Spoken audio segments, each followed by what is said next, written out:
Hello friends, welcome to YouTube channel Satguru coaching परिवार। दोस्तों, मैं आ चुका हूँ। टाइम हम सबके पास कम है, बट जितना भी है इतना बहुत है। तो हम आज लॉ और इथिक्स का भी ये इसमें बहुत से इम्पोर्टेंट टॉपिक जो हैं उनको कवर करेंगे और बहुत अच्छे से। तो ये लॉन्ग वीडियो होने वाली है, बहुत ही लॉन्ग हो सकती है, लगभग आधे से 1 घंटे तक। तो इसको आप लोग पूरी देखिएगा, क्योंकि इसमें आपके बहुत से टॉपिक आपके बोर्ड एग्जाम में आने वाले हैं। तो लॉ एथिक्स को हम 2-3 पार्ट में करके सभी क्वेश्चंस के आंसर करा देंगे। ओके फ्रेंड्स, चलिए इस टॉपिक को हम स्टार्ट करते हैं बहुत ही अच्छे ढंग से। चलिए, पहला हमारा narcotic drug and psychotropic substance. NDPS के लिए पहले से ही कुछ एक्ट मौजूद हैं, जैसे ओपीएम एक्ट 1857, बाद में फिर 1878 ये डेंजरस एक्ट 1930 में लाया आया था। प्रेजेंट टाइम में के हिसाब से ये एक्ट नाइट्रोपिक ड्रग का कंट्रोल करने के लिए काफ़ी नहीं थे। जो ये प्रेजेंट टाइम में इस टाइम के अकॉर्डिंग वो जो ये एक्ट था कंट्रोल करने में असमर्थ था, इतना अच्छे से नहीं कर पाता था। इसके बाद गवर्नमेंट ऑफ इंडिया ने फिर से एनडीपीएस के लिए 1985 में एक्ट बनाया। 14 नवंबर 1985 को इंडिया में लागू कर दिया गया।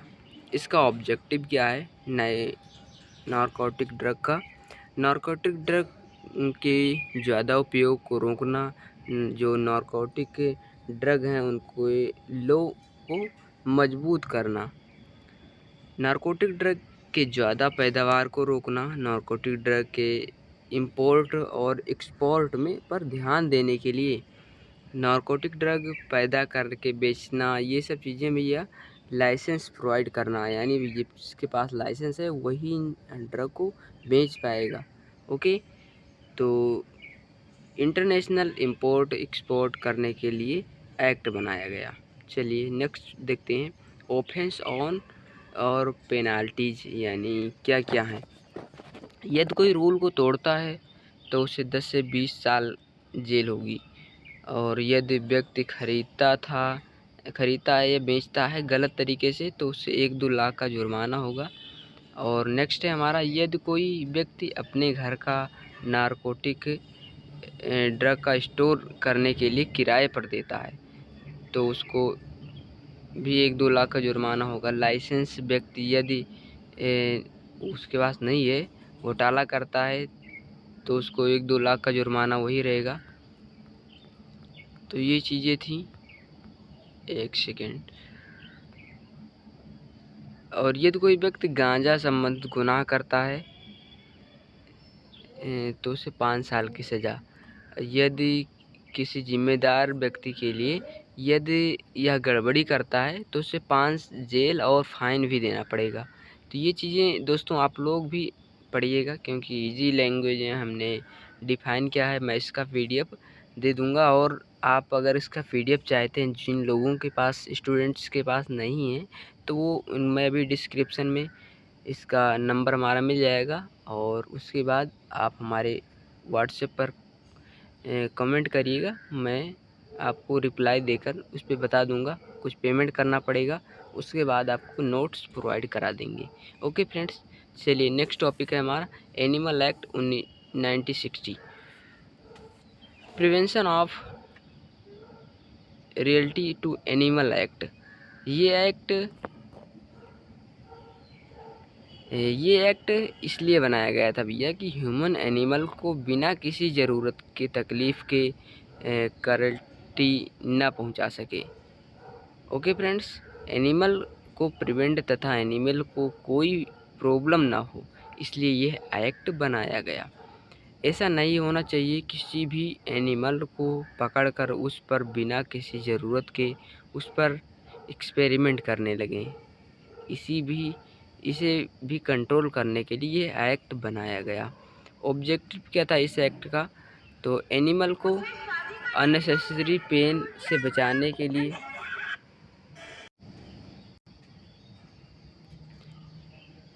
चलिए इसके हम ऑब्जेक्टिव को देखते हैं। इसका ऑब्जेक्टिव था, एनिमल को अननेसेसरी पेन से बचाने के लिए ये एक्ट बनाया गया। एनिमल को कोई भी व्यक्ति नुकसान पहुंचा रहा है तो भैया उसको किसी कारण ह्यूमन की सज़ा देने के लिए ये एक्ट बनाया गया। अगर कोई इंसान एनिमल को कोई पेन या कोई प्रॉब्लम पहुंचा रहा है तो उसको सज़ा देने के लिए ये एक्ट बनाया गया। ओके, नेक्स्ट है हमारा, यदि किसी भी प्रकार का एनिमल एक्सपेरिमेंट किया जा रहा है तो जो पूर्ण निगरानी में हो और एक्सपेरिमेंट के लिए दी गाइडलाइन के थ्रू हो। दोस्तों, फार्मेसी काउंसिल ऑफ इंडिया, ये बहुत ही इम्पोर्टेंट टॉपिक है आपके, और हम सभी जानते हैं बोर्ड एग्ज़ाम के लिए आपको भी पता होगा। तो पीसीआई फार्मेसी एक्ट ये भैया 1948 में सेक्शन 3 के तहत बनाया गया था। ओके, सेंट्रल गवर्नमेंट ने सबसे पहले इसे 1949 में बनाया था फार्मेसी प्रैक्टिस तथा इसके पढ़ाई को रेगुलेट करने के लिए ये एक्ट बनाया गया। दोस्तों, जो फार्मेसी है इसके थ्रू ही जो वर्क होते हैं वो इसी के थ्रू होते हैं, इसीलिए एक्ट बनाया गया कि भैया जो है पीसीआई जो है फार्मेसी को रेगुलेट करेगा। ओके, उसके स्टैंडर्ड को बनाएगा और उसके सिलेबस को क्या पढ़ना है क्या नहीं, एग्ज़ाम के लिए ये सभी पैटर्न बनाएगा। कौन? पीसीआई। हर 5 साल के बाद इसके मेंबर चेंज होते हैं और follow the member, elected member, nominated member. Okay, next है हमारा constitution. President, vice president elected member होते हैं। हर 5 साल में इनका इलेक्शन होता है और ये पीसीआई का जो सेकेंडरी इलेक्टेड मेंबर होता है। यदि पीसीआई का कोई मेंबर लगातार 8 मीटिंग में प्रेजेंट नहीं होता तो उस पर्सन को पीसीआई की से सदस्यता निरस्त कर दी जाती है। यदि 8 मीटिंग में नहीं गए तो फिर उसकी जो है सदस्यता रद्द कर दी जाती है। ओके, उस मेंबर की खाली जगह पर दूसरा व्यक्ति आ जाएगा, लेकिन वह व्यक्ति उतने ही टाइम के लिए आएगा जितने टाइम वह मेंबर 5 साल पूरे होने में है। यानी 5 साल अगर 3 साल हुआ है और 2 साल अभी हैं तो उस 2 साल के लिए ही आएगा। ओके, बचा हुआ था। पीसीआई का यदि कोई मेंबर रिजाइन करना चाहता है तो उसे हैंड रिटन रिजाइन पत्र प्रेसिडेंट को देना होगा। उसकी जगह पे दूसरा व्यक्ति आएगा और जितना टाइम बचा है पहले उससे 5 साल उस टाइम पर रखा जाएगा। ओके फ्रेंड्स, फंक्शन इसके क्या है? पीसीआई इंस्टीट्यूट में एजुकेशन पैटर्न को डिजाइन करती है। पीसीआई अप्रूवल देती है इंस्टीट्यूट को। ओके, अप्रूवल देती है। यदि कोई इंस्टीट्यूट सही से कार्य नहीं कर रहा है तो पीसीआई इंस्टीट्यूट को अप्रूवल वापस ले लेती है। Okay, PCI pharmacist registration provide करता है। पीसीआई फार्मासिस्ट के कंट्रोल रजिस्टर को मेंटेन करता है। पीसीआई एजुकेशन को रेगुलेट करते हैं। पीसीआई यदि कोई व्यक्ति दूसरे देश से पढ़ कर आया है तो उसे एग्ज़ाम करा के उसे भी एक रजिस्ट्रेशन दे देता है। Okay friends, DPCO drug price control order. पहले ड्रग पर कोई प्राइस नहीं लिखा हो रहता था, जो जितने की चाहता था उतने की बेचता था भैया। कोई इसमें ये नहीं था जितने की ड्रग आया उसके 2 गुना भी बेच देता था, क्योंकि प्राइस लिखी नहीं रहती थी। किसी भी सेम ड्रग 10 रुपये की, अब भैया समझो हमको 10 रुपये दे दिया, आप उसके मित्र हो तो आपको 20, आपको 5 रुपये में ही दे दिया। तो ये चीज़ें होता था कि ऐसे लोग करते थे, तो ड्रग 20 रुपये में देता था। इन चीज़ों को कंट्रोल में लगाने के लिए 1962 में नियम बनाया गया। अब सभी ड्रग पर प्राइस लिखा जाना चाहिए, लेकिन यह प्राइस बहुत ज़्यादा लिखा जाने लगा। फिर एक रूल आया, पास किया गया ड्रग प्राइस कंट्रोल ऑर्डर के लिए 1996 में ये बनाया गया। ओके, ड्रग के रेट फिक्स करने के लिए रूल बनाया गया। इसका ऑब्जेक्टिव क्या था? जो ज़रूरी मेडिसिन है इन्हें रिस्पॉन्सिबल प्राइस पर अवेलेबल कराने के लिए प्राइस के हिसाब से ड्रग की क्वालिटी भी सही होनी चाहिए। ये नहीं कि अगर वह उसकी ड्रग की क्वालिटी अच्छी है तो अच्छे ही पैसे उस पर प्राइस भी रहेंगे, अगर उसकी क्वालिटी कम है, सही नहीं है उतना, तो कम पैसे भी। इसलिए ओके फ्रेंड्स, नेशनल लिस्ट में जो है essential list of essential medicine NLEM important topic है। Ministry of health family welfare के द्वारा ये लिस्ट बनाई गई थी। कॉमन डिजीज को सही करने के लिए जो मेडिसिन लिस्ट बनाई गई हैं उसे NLEM national list of essential medicine कहते हैं। इसके अंदर 384 मेडिसिन है। NLEM को सबसे पहले 1996 में बनाया गया था। ओके फ्रेंड्स, चलिए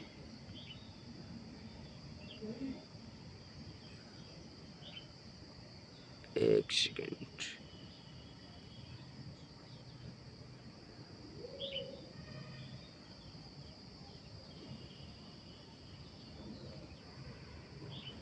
medicine termination of pregnancy act बहुत इम्पॉर्टेंट है दोस्त।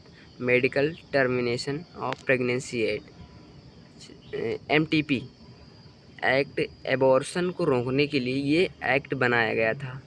यदि यह किसी भी बिना मर्जी के एबॉर्शन जो महिलाएं करवाती हैं उनके लिए ये बनाया गया है कि उनके लिए भी रूल बनाया गया कि अगर आप जेन्युइन है आपका सवाल क्वेश्चंस तो आप एबॉर्शन करवा सकती हैं। अगर आप वैसे ही बेबी को मारना चाहती हैं बिना किसी रीज़न के आपको नहीं, तो इसके भी कौन लोग एबॉर्शन करवा सकते हैं, कौन नहीं करवा सकते हैं, ये एक एक्ट बनाया गया। ओके फ्रेंड्स, ये एक्ट बनाया गया। ये एक्ट 1971 में बनाया गया था। इसके रूल 1975 में बनाए गए थे। प्रेगनेंसी से रिलेटेड मैटर को समझने के लिए एक्ट बनाया गया था। Condition in which termination of pregnancy of allowed are followed, यानी किसको इसमें अलाउ किया गया कि वो कौन कौन से जो महिलाएं हैं जो प्रेगनेंसी उनको है वो क्या करा सकती हैं, एबॉर्शन। जिनको इसमें अलाउ किया गया वही करवा सकती हैं। कोई भी महिला मेडिकल सेंटर में जाकर प्रेगनेंसी टर्मिनेट करा सकती हैं यदि उससे कोई प्रॉब्लम होती है तो वो डॉक्टर की सलाह लेकर। यदि अल्ट्रासाउंड के बाद ये पता चल जाए कि बच्चे कुछ पार्ट ही नहीं है या हैंड कुछ नहीं है समझो, तो भी करा सकती हैं। यदि प्रेगनेंसी 20 वीक से ज़्यादा की है तो उससे डॉक्टर की सलाह की ज़रूरत होती है। 20 वीक से ज़्यादा प्रेगनेंसी नहीं होनी चाहिए। यदि प्रेगनेंसी 24 वीक से ज़्यादा की है तो उसे प्रिस्क्राइबर की सलाह लेनी होती है, यानी लेनी चाहिए, आवश्यक होती है। यदि प्रेगनेंसी जल्दी कंसीव हो गई है, एक बच्चा होने के बाद यदि रेप से महिला की प्रेग्नेंट हो गई है तो भी करा सकती है। यदि बच्चे के कारण महिला का अंग कोई प्रॉब्लम आ रहा है तो भी वो करा सकती है। यदि विकास नहीं हो रहा है बच्चे का तो भी प्रेगनेंसी कर वो है एबॉर्शन करवा सकती है। Pregnancy termination limit and right 20 week से कम है तो करा सकती हैं एबॉर्शन, और रजिस्टर्ड प्रैक्टिशनर की निगरानी से होना चाहिए। महिला की मर्ज़ी से होना चाहिए। 18 ईयर्स की लड़की होनी चाहिए, इससे कम नहीं होनी चाहिए। Opinion required for termination of pregnancy 20 week की प्रेगनेंसी हो, वो डॉक्टर की सलाह बच्चे का अंग नहीं है तो होनी चाहिए। ओके, 20 से 24 दो डॉक्टर की सलाह लेनी चाहिए। प्रेगनेंसी का जो है 20 से 24 वीक। मैजिक रेमेडीज़ एक्ट, हमने इन टॉपिक में दोस्तों बहुत ही जो इम्पोर्टेंट टॉपिक है उन्हीं को लिया है, फर्जी के टॉपिक लिए नहीं है। ये एक्ट 1954 में आया था। कुछ खास केसेस में सेम ड्रग को एडवर्टीजमेंट को रोकने के लिए ये एक्ट बनाया गया था। बिना किसी मेडिसिन एंड सब्सटेंस को यूज किए बिना डिजीज को सही करने के लिए एडवर्टीजमेंट को रोकने के लिए ये एक्ट बनाया गया। जो भैया तंत्र मंत्र तबीज झाड़ फूँक से जो लोग कहते थे कि हम आओ हम तुम्हारी डिजीज को सही कर देंगे, तो जैसे उनके पास आप विश्वास कर लिए, अभी भी ओझा होते हैं जो गांव में, वो कहते हैं भैया, तो उससे झाड़ फूँक में दोस्तों होता कुछ नहीं है। इसलिए उनकी बातों में नहीं पड़ना चाहिए। आपको सीधा क्या करना चाहिए, इलाज करवाना चाहिए। आप उनके पास गए, आपकी डिजीज और एक्टिव हो रही है और अच्छे से वो अपना असर दिखा रही है, धीरे धीरे वो अपना पूरा कवर कर लेगा, तो आपको वो डिजीज हो सकता सही भी ना हो, बहुत जब लॉन्ग टाइम वो घातक हो जाएगी आपके जान के लिए। ओके, तो उसी को रोकने के लिए ये एक्ट बनाया गया था। ये एक्ट पूरे भारत में लागू हो चुका है। इंडिया में देखा जाता है कुछ लोग मंत्र तबीज इत्यादि बेच रहे हैं उनको रोकने के लिए। Magic remedies label announcement.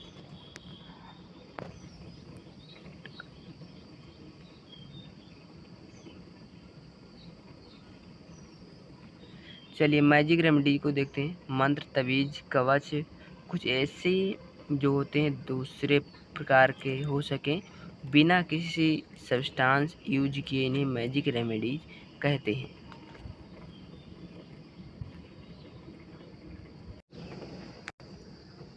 चलिए कंज्यूमर प्रोटेक्शन एक्ट, ये एक्ट भैया जो है इंडिया में गवर्नमेंट ने 2019 में पास हुआ था, और जो व्यक्ति किसी भी चीज़ को खरीद रहे हैं तो उनको कोई नुकसान ना हो,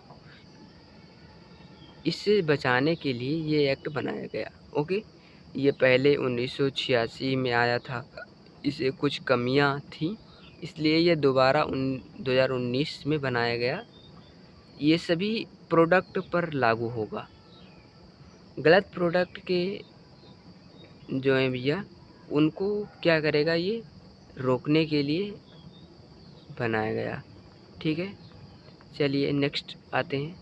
कंट्रोल ड्रग जो है CDSCO, control drug standard control organisation, ये एक इंडिया की अथॉरिटी है। ये ministry of health and family welfare का डिपार्टमेंट होती है। इसे 379 मेंबर होते हैं। इसमें क्या होते हैं, 379 मेंबर। ओके फ्रेंड्स, चलिए नीचे आप लोग जो है इम्पॉर्टेंट टॉपिक को हम पढ़ रहे हैं और समझा रहे हैं आसान भाषाओं में। इसके CDSCO को कंट्रोल करती है ड्रग से रिलेटेड मैटर के, ये नेशनल एंड इंटरनेशनल लेवल पर ये क्या करते हैं, कंट्रोल करती है। और ये स्टेट लेवल पर ड्रग कंट्रोलर की हेल्प करती है। ओके, चलिए ड्रग की क्वालिटी को CDSCO पर कार्य करती है। जैसे ड्रग की क्वालिटी क्या है, उसकी क्वालिटी को इम्प्रूव करती है और यही सब सुधारने का कार्य CDSCO करता है। चलिए नेक्स्ट देखते हैं डिफरेंट। दोस्तों इन सब का PDF आपको इसमें मिल जाएगा, तो इसमें बड़ा डीपली आपको बहुत अच्छे से PDF हम दे देंगे, तो पढ़ने से आप लोग भी पढ़ सकते हैं, लेकिन हम जो टॉपिक आपको समझ में आने वाले नहीं हैं उन्हीं को हम समझाने की कोशिश करेंगे। जैसे state pharmacy council, central pharmacy council, इसमें 6 मेंबर होते हैं, इसमें 3 से 5 मेंबर होते हैं इलेक्टेड मेंबर। ओके, तो ये चीज़ें होती हैं। नेक्स्ट पर हम बढ़ते हैं, ब्रीडिंग ऑफ एनिमल। यदि कोई व्यक्ति बिजनेस के पर्पज से एनिमल के प्रजनन कर रहा है तो उस व्यक्ति को रजिस्ट्रेशन करना होगा। ओके, बिजनेस कराने के लिए 45 डे पहले रजिस्ट्रेशन कराना होगा। यदि कोई व्यक्ति बिजनेस करता है तो यदि कोई व्यक्ति एनिमल को एक्सपेरिमेंट पर्पज के लिए बेचता है तो उसके लिए भी वो रजिस्ट्रेशन कराए उससे पहले। स्टॉकिंग ऑफ एनिमल, यदि कोई व्यक्ति एनिमल को स्टोर करना चाहता है तो वह व्यक्ति रजिस्टर्ड होना चाहिए। उसके बाद रजिस्ट्रेशन होना चाहिए। एनिमल जहाँ पर स्टोर कर रहे हैं वहाँ ज़्यादा शोर वाला एरिया न हो, साफ़ जगह हो, बैक्टीरिया से मुक्त, वहाँ बैक्टीरिया ये सब प्रॉब्लम थोड़ी ना हो। एनिमल को स्टोर करने के लिए जो पिंजरे हैं उनको क्या है, थोड़ा बड़े होने चाहिए।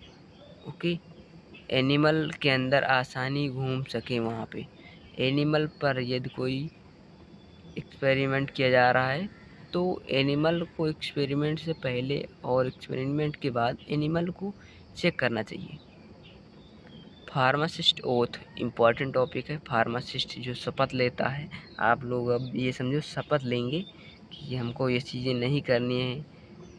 मैं एक ये शपथ लेता हूँ कि जो पीसीआई के द्वारा बनाई गई टीम है उसमें मैं अटूट हिस्सा बन के रहूँगा। मैं शपथ लेता हूँ कि जो पीसीआई के द्वारा नियम है उसका पालन करूँगा, उसके नियम के खिलाफ़ नहीं जाऊँगा। मैं शपथ लेता हूँ कि जो कोड ऑफ एथिक्स है उसका पालन करूँगा, उसको फॉलो करूँगा। मैं ये शपथ लेता हूँ कि पेशेंट के साथ भेदभाव नहीं करूँगा। मैं ये शपथ लेता हूँ कि डॉक्टर ने पेशेंट से जो बातें छुपाई हैं उस पर पेशेंट को नहीं बताऊँगा, छुपानी चाहिए उसको नहीं बताऊँगा। मैं ये शपथ लेता हूँ कि हेल्थ केयर के जो अपने ज्ञान को बढ़ाने के लिए प्रयास करूँगा। नेक्स्ट है, शपथ लेता हूँ पेशेंट को कष्ट को कम करने के लिए मेडिसिन का निर्माण करूँगा। और इसके मैं बोल दे रहा हूँ इम्पॉर्टेंट, हमने आपको कुछ प्रोवाइड भी कराया था कि फार्मासिस्ट अगर जो हमारे कंपनियां हैं जो हमारे फार्मेसी को डेवलप करने के लिए आगे बढ़ने, मैं उनमें शामिल होना चाहूँगा और उनको डेवलप करूँगा और मैं न्यू मेडिसिन बनाने के लिए कोई रिसर्च करूँगा। इन सभी चीज़ों को आप लोग अच्छे से बना के लिख सकते हैं। फार्मासिस्ट का ओथ क्या है, शपथ में क्या होगा, यानी फार्मेसी के लिए क्या कर सकता है वो व्यक्ति, समझ गए यही सब चीज़ें। Documentation of community hospital pharmacy. चलिए इस टॉपिक को मैं आपको कभी समझाऊंगा कॉपी पर। और नेक्स्ट टॉपिक को हम देखते हैं आईपीसी, इंडियन फार्माकोपिया कमीशन। ये ministry of health and family welfare की एक शाखा होती है। देश के अंदर जो मेडिसिन का स्टैंडर्ड रहता है उसको बनाए रखने के लिए इसका गठन किया गया था। ये मेडिसिन पर संपूर्ण कार्य कर रहे हैं। इसके फंक्शन को देखते हैं। ये ऑफिशियल डॉक्यूमेंट बनाती है जिसे आईपीसी कहते हैं। ड्रग की क्वालिटी को इम्प्रूव करने के लिए ये लोग के नए फार्मूला को चेंज करते रहते हैं। ओके, ये नेशनल फार्मूलरी को इंडिया में बनाते हैं। ओके दोस्त, नेशनल तथा इंटरनेशनल के लेवल पे भी है। जो मेडिकल कॉलेज हैं उनमें बात करते रहते हैं हेल्थ केयर इन सभी चीज़ें के लिए। ये हेल्थ केयर के लिए सबको प्रोत्साहित करते रहते हैं। ये हेल्थ केयर के लिए प्रोग्राम कराते हैं हेल्थ इम्प्रूव करने के लिए, हेल्थ को इम्प्रूव करने के लिए। ओके फ्रेंड्स, दोस्तों इस वीडियो में इतना ही। आप लोग हमको कमेंट में बताइएगा कि इस तरह वीडियो बनाते हैं तो ज़्यादा बेटर रहता है या फिर हम कॉपी पर वीडियो बनाएं, क्योंकि इस तरह अभी हमें बनाने में प्रॉब्लम होती है फ़ोन को टच करके, और तो इसलिए प्रॉब्लम्स होती हैं। आप लोग क्या ये सही रहेगा तरीका या फिर वो सही रहता है, आप लोग जिस भी पर रहेंगे। शाम को आपको हम फार्माकोलॉजी की वीडियो देंगे और अच्छे से फार्माकोलॉजी को हम 3 पार्ट में वीडियो को एंड करेंगे। और ज़्यादा टाइम बचा नहीं है तो इसलिए दोस्त फार्माकोलॉजी को हम एंड करते हैं, कल तक ख़त्म कर देंगे फार्माकोलॉजी को। ओके फ्रेंड्स, तो वीडियो को यहीं एंड करते हैं और इसके जो भी टॉपिक बचे हैं उनको हम दूसरे तीसरे वीडियो में ख़त्म कर देंगे लॉ और एथिक्स के। Okay, thank you for watching this video देखने के लिए आपका दिल से शुक्रिया। अपने दोस्तों में भी शेयर करना। Thank you for watching this videos.